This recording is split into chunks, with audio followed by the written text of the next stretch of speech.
يقول أبو ماجد أعياني عفت وجفت ما ضاجعها، القلب يقطر من الداخل والعين تسكب على خدي، ما كنت حاسب لها الفرقة ولا يجي يوم ودعها. الله لا سامح الدنيا ذي صوبت سهمها ضدي، وإصابة الغالي بالدار مرض في الجوف يقطعها، في كبدها كانت العلة أما الوجع كان في كبدي، ودعت الله يا عمري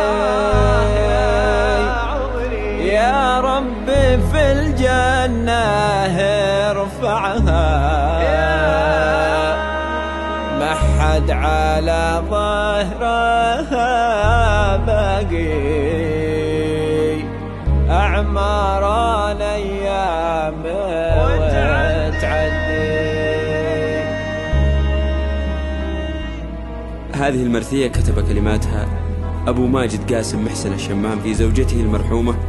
أم ماجد رحمة الله عليها، أداء المنشد فؤاد السماوي. يقول أبو ماجد أعياني عفت وجفت ما ضاجعها، القلب يقطر من الداخل والعين تسكب على الخد، خسارتي صعب تتعوض والبعثرة وش يجمعها، كانوح والكسر في قلبي لو كان نوحل ولا يجدي، بالله لحد يلاومني للعين هلت ما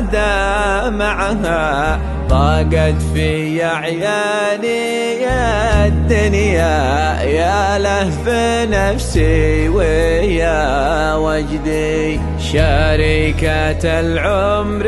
والعشرة يا ليت يبلغ ما سامعها، ولا تراني على حالي